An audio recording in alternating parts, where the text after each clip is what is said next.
저는 그냥 호기심? 같이 일했던 사람은 뭐 사업 망해서 돈이 구한 사람이나 왜 그냥 여자 꼬시기 좋아하는 그런 애들? 자, 선수들 인사. 훈이요, 민이요. 또 놀러 온 애들은 좀 젊은 편이고 그냥 쉽게 돈 많이 벌고 싶어하는 애들이잖아요. 저는 주로 모텔에서 불렀는데 그 사람들은 다 먹고 살려고 이 일을 하는, 뭐 또 딸 학원비 보태려고 하는 분들도 있었어요.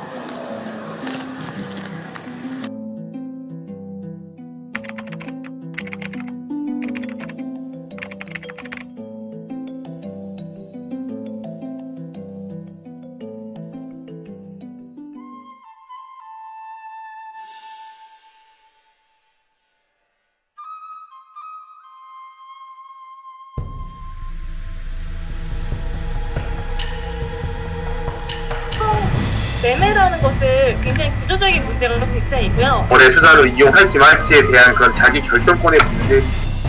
성행위라는 것 자체가 우리 인간을 태어나게 하고 우리 인간 종을 번성하고, 그것을 잃어서는 안 된다라고 터부시하는 사고 자체가 이때까지 여성 억압적인 문화를 낳았다라고 생각을 하기 때문에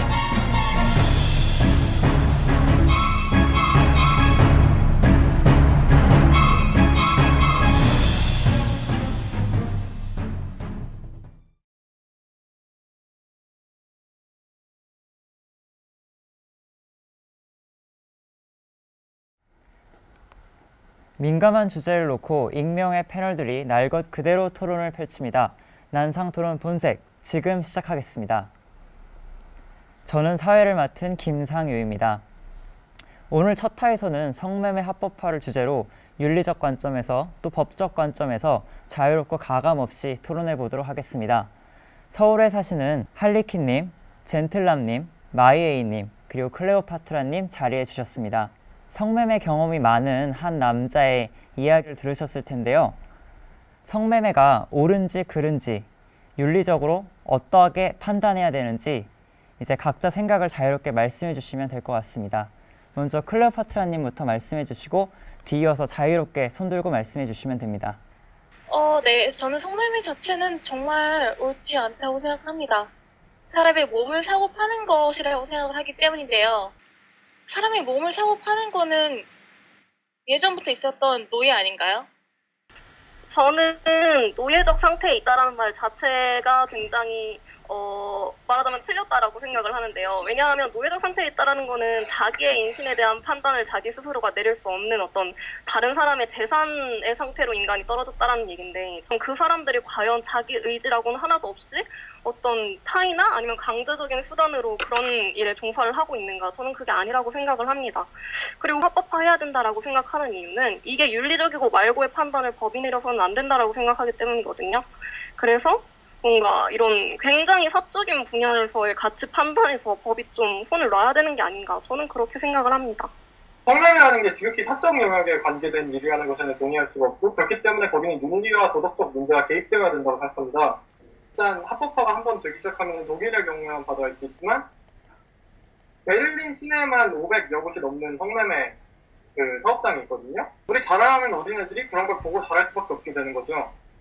뭐 이런 여러 가지 사회문화적 맥락에서 생각해 볼 수밖에 없는 거시적인 문제인데 그걸 사적 영역으로까지 표현하시는 이유가 좀 궁금하고요. 그리고 가치 판단할 수가 없는 문제라고 말씀하셨었는데, 그렇게 따지면은 그거는 뭐든지 허용하는 순수 허용주의처럼 변질된다고 생각되거든요. 뭐든지 허용해 본다면은 왜 살인은 허용하지 않고 왜 장기 밀매와 마약은 허용하지 않는 거죠?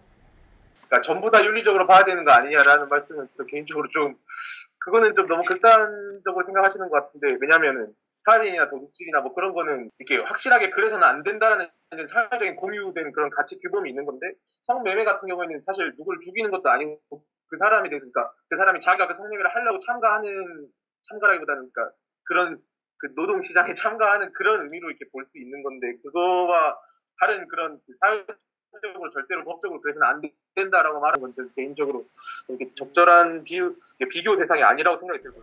네, 아까 할리퀸님하고 클레오파트라님 손 들어주셨던 것 같은데, 할리퀸님 먼저 일단 말씀해 주시고요. 네, 저는 어떻게 보면 사적인 가치 판단의 영역이 아니라고 하셨는데, 그 근거로 들어주신 게 어떤 공공의 공간에 위치하기 때문인 것 같아요. 제가 듣기에는 모두가 보기에 마땅한 것만 공공의 전치가 되어야 한다면, 그건 어떻게 보면 굉장히 전체주의적인 사고로 흐를 가능성이 굉장히 높다라고 생각을 하거든요. 왜냐하면 국민의 가치 판단 기준을 뭐 국가나 제도나 법이나 그런 것들이 나서서 강제를 한다라는 거기 때문에 저는 그건 절대 옳지 않다라고 생각을 하고, 성인이 자유로운 자기 의사와 자기 결정에 의해서 쌍방의 어떤 계약을 형성하는 경우에는 그 옳고 그름을 국가가 나서서 판단해서는 안 된다는 입장입니다. 근데 그 계약 문제라는 게 아까 장기 매매나 마약하고 좀 비슷하다고 생각이 들거든요. 이것도 이제 돈 거래고, 근데 이게 금지되는 이유가 사회적으로 그렇게 좋지 않다는, 이제 바람직하지 않다는 일정한 합의가 있기 때문에 이제 제지가 되는 제가 거 아닌가요? 생각하기에는 장기 매매랑 마약 같은 경우에는 말씀하신 것처럼 사회적인 위해가 굉장히 분명하다라고 생각을 해요. 장기라는 게 인간의 생명 유지에 있어서 필수적인 요소이기 때문에 그것을 사고 판다라는 게 인간의 생명을 해칠 수 있는 우려가 굉장히 크다라고 생각을 하고, 마약도 마찬가지로 굉장히 폭력성이나 그런 것들이 개입될 여지가 크다라고 생각을 하기 때문에 말씀하신 것처럼 사회에 끼치는 위해가 분명하다고 생각을 합니다. 근데 성매매의 경우에는 그 과정에서 어떤 위계나 협박이나 그런 강제적인 수단이 없었다면 본인 스스로 본인의 의지에 의해서 계약을 맺은 건데, 그것이 사회의 위해성이 있다라고 판단할 근거라는 건 사실 도덕적인 근거밖에 가질 수가 없는데, 문제는 그 도덕적 근거를 지금 여기서도 확인할 수 있듯이 아무도 서로 합의를 이루지 못할 가능성이 높다라는 것이죠. 두 가지가 금지되는 이유는 단순합니다. 그게 사회에 악영향을 미칠 게 분명하니까. 그리고 그러니까 성매매가 합법화된 나라가 네덜란드를 제외하고는 독일이 가장 대표적이더라고요. 독일의 케이스를 제가 조사하면서 알아봤는데, 성매매를 합법화하고 나서 그 이전 혹은 그 옆에 있는 성매매를 불법화한 스웨덴과 비교해봤을 때 인신매매라든가 혹은 성폭행 문제가 약 62배 정도 많아졌다고 해요. 그러니까 성매매가 성폭행이나 기타 성적인 범죄와 부적 상관이 있다고는 할 수가 없다는 거죠. 그리고 독일에 있는 성매매 노동자 여성분들 대상으로 조사한 결과 약 70% 이상이 마약 혹은 약물 혹은 주류 등에 중독되어져 있는 성격을 근데 저는 한 가지 의문이 든 게, 오늘날의 사회에서 모든 어떻게 보면 보수를 받는 사람들이 어떻게 보면 노동시장의 상품이라고도 볼 수 있을 것 같은데, 근본적인 의미에서 그런 성매매자의 어떤 그런 판매 행위와 우리가 회사에 고용돼서 임금을 받고 우리의 어떤 정신력이나 아니면 노동력을 사용해서 신체적인 노동력을 사용해서 그 대가로 임금을 받는 행위와 근본적으로 어떤 점에서 차이가 있다라고 생각하시는지 듣고 싶습니다. 네. 아까 이제 모든 노동자들 노동시장의 상품이라고 볼 수 있다고 하는데, 그 네. 노동자들이 이제 기본적으로 제공하는 그 노동의 이제 성격에 대해서 이제 달라질 수 있다고 생각을 해요. 네, 저 같은 경우에는 성매매가 다른 기타 직업군과 다른 점은 성행위 그 자체에 있다고 생각을 해요. 우리 인간을 태어나게 하는 행위 자체랑 연결되어 있다 보니까 그 성행위를 돈을 받고 유식거리로 전락하게 만드는 것 자체가 어떻게 보면 윤리적인 타락을 불러일으킨다고 생각을 하거든요. 그렇기 때문에 성 관련 노동 사업은 당연히 기피 되어져야 되고 윤리적으로 억압될 수밖에 없다고 생각됩니다. 근데 저는 그 점에 대해서도 약간 의문이 있는 게, 생명을 탄생시키는 행위이기 때문에 다른 행위들로부터 구분되어야 한다면 그럼 생명을 유지시키는 행위는 어떤가? 저는 그런 의문이 들었거든요. 식욕을 충족시키기 위해서 우리는 값비싼 음식을 먹기도 하고 그 대가로 요리사나 아니면 식당 주인에게 대가를 지불을 하게 되는데, 그 점과 그러니까 생명을 유지시키기 위한 어떤 활동에 돈을 지불하는 것과 그리고 어떤 그런 생명을 탄생시키는 행위, 거기에서 오는 쾌락을 충족시키기 위해서 돈을 지불하는 것과 어떤 근본적인 차이가 있는지 약간 그 논거에서는 조금 부족하지 않나 하는 생각이 조금 들었어요. 일단 먼저 반론을 드리자면은 음식을 먹는 것과 성행위를 하는 것의 차이는 사고 파는 것의 주체가 인간이냐 음식이냐의 차이고, 인간이 같은 인간을 사고 팔 수 있는가 없는가라는 윤리적인 문제로 비교되기 때문에 그 두 개는 당연히 본질적으로 다르다고 생각합니다. 제가 사과를 파는 것과 제가 제 동생을 파는 것은 다르기 때문이죠. 그러니까 어떻게 보면 성이라는 것을 인간성 자체와 결부시키는 것인데, 성이라는 것이 사실은 인간의 육체가 필요하다는 것 이외에 어떤 인간 본성, 어떤 그런 인신 자체와 동일시되어야 할 구체적인 근거가 없다라고 생각을 하거든요. 저는 성을 파는 것이 곧 인간을 파는 것이라고 등치되는 사고 자체가 좀 우리가 극복해야 될 것이 아닌가라는 생각이 들어요. 예, 감사합니다. 논쟁의 열기가 점점 뜨거워지고 있는 것 같습니다. 지금까지는 윤리적인 관점에서 물론 법적인 이야기도 있었지만 성매매의 옳고 그름에 대해서 이야기를 해봤습니다. 그래서 이번에는 이 합법화를 했을 때 사회적 영향력이 어떠할 것인지 이 부분에 초점을 맞춰서 얘기를 해봤으면 좋겠습니다. 마이웨이님부터 이제 의견 말씀해 주시면 감사하겠습니다. 국가가 나서서 우리 국민들한테 위화가 된다고 판단되는 사업을 규제를 해야 하는가, 아니면은 성적 자기결정권과 신체의 자유를 보장을 해줘야 되는가, 이 두 가지의 싸움이라고 생각되거든요. 그리고 저 같은 경우에는 당연히 이거는 정부가 나서서 규제를 해야 될 문제지 성적 자기결정권과는 하등 상관이 없는 문제라고 생각을 하고 있습니다. 자기의 성에 대해서 이것을 거래 수단으로 이용할지 말지에 대한 그런 자기 결정권의 문제에 속하는 문제 아니까. 그래서 저는 그거에 대해서까지, 그거는 개인 전적으로 사적인 영역에 속하기 때문에 그걸로 인해서 어떤 그 사후적인 문제가 발생한다면은 모를까, 그게 현 상황에서 그게 바로 불법화 시키는 것이 저는 타당하지 않다고 생각했습니다. 그렇게 생각합니다. 자기 결정권이라는 거는 정말 자발적인 경우를 말을 해야 되는 거지, 이 실제로 많은 성 판매자들이 자발적으로 지금 하고 있는가에 대해서 지금 저는 의문을 제기하고 싶어요. 성 매매라는 것은 굉장히 구조적인 문제가 굉장히 있고요. 성적 자기 결정권과 어떤 국민의 건강을 보호할 책임 사이의 대립이라고 말씀을 해주신 것 같은데, 저는 이 부분도 사실은, 그러니까 이게 어떻게 보면 이 문제를 그 두 개념 사이의 대립으로 바라보신다는 것 자체가 국가가 국민을 대신해서 국민에게 더 이익이 되는 판단이 무엇인지를 대리할 수 있다라는 사고방식이 전제가 된 것처럼 보여요. 근데 그 사고방식이 과연 민주주의라는 우리의 체제나 사상에 부합하는 것인가, 저는 그런 생각이 들거든요. 일단 어떤 그런 건강 그런 것이 실제로 달성된다라는 근거가 존재하시는지 좀 의견을 여쭙고 싶습니다. 실제 사례를 통해서 알아봐야 될 거라고 생각이 되는데요.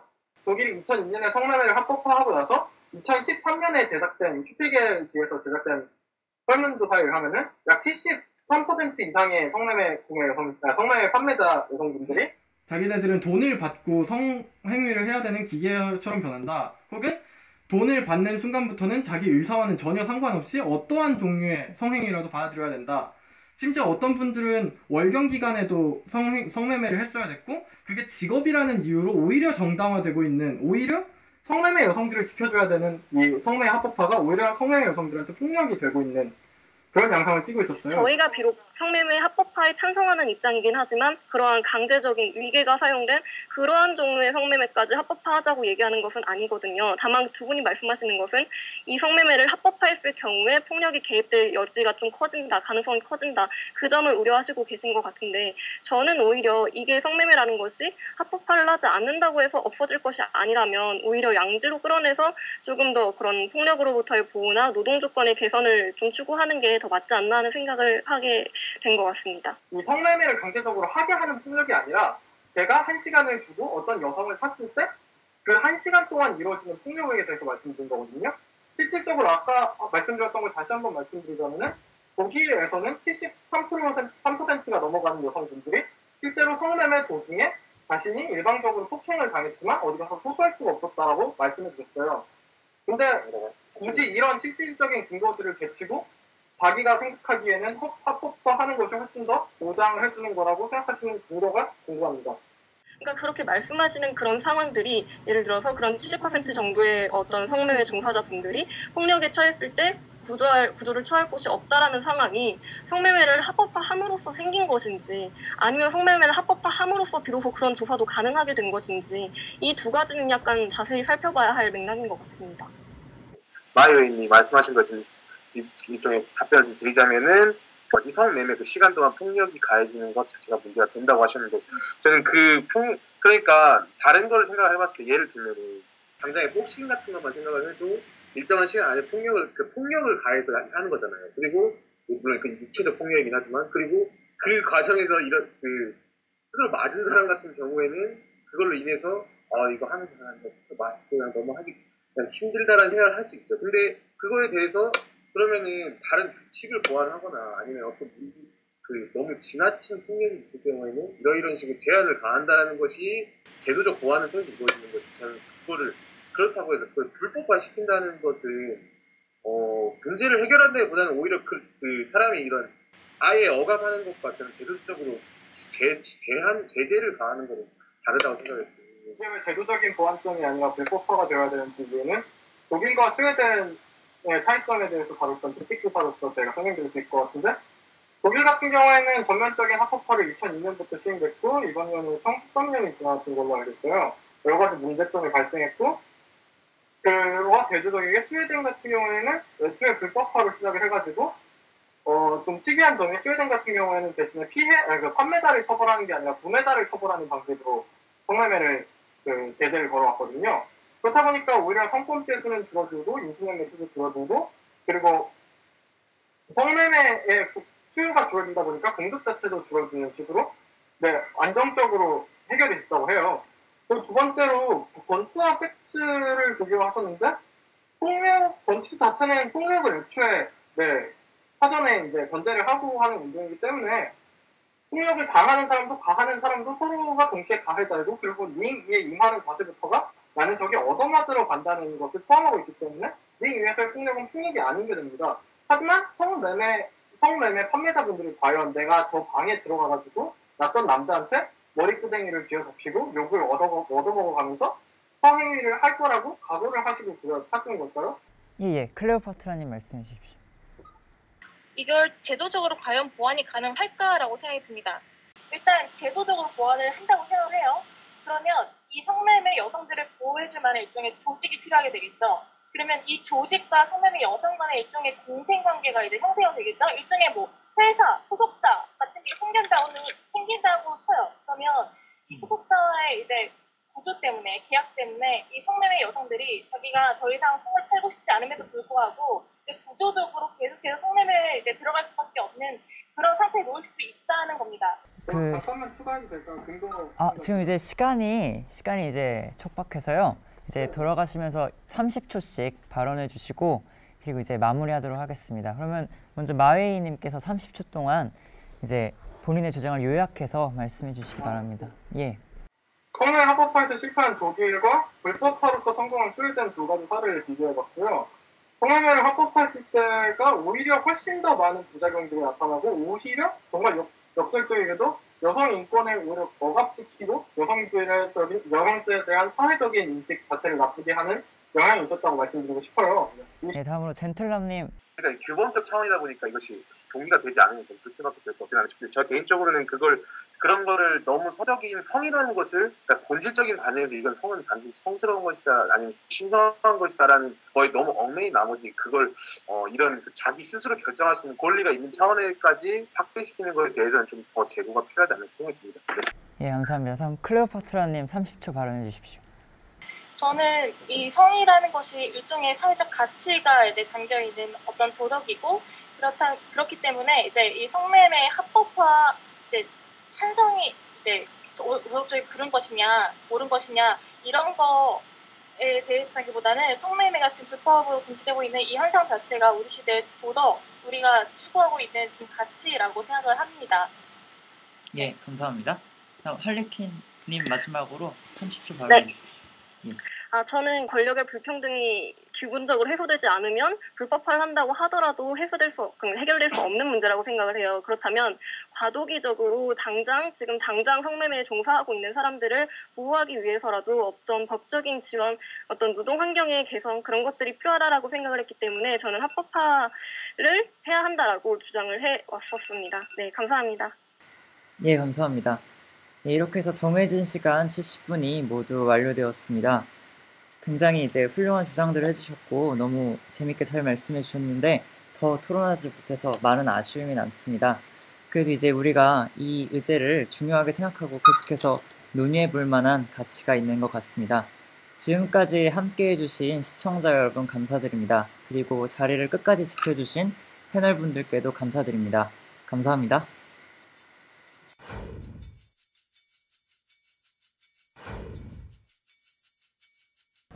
마지막에 우리 같은 하신팀님께서도 말씀하셨듯이 이게 불법화를 한다고 문제가 해결되면 사실 좋은데, 지금 현재 우리나라 불법화인 상황에서 성매매 문제가 계속 지속되고 있잖아요. 원래 이렇게 제재보다는 유인동기를 의미를 부여하는 차원으로 접근하는 것이 저는 오히려 사람을 행동을 바꾸는 더 이렇게 근본적인 방법이라고 생각하거든요. 이런 방식의 토론은 본 적도 처음이고 해본 적도 처음이라서 조금 신기했고 좋은 경험이었던 것 같아요. 저 하드키님, 이 토론상에서 저희는 적이었지만 이 실제 세상에서는 친구이고 싶습니다.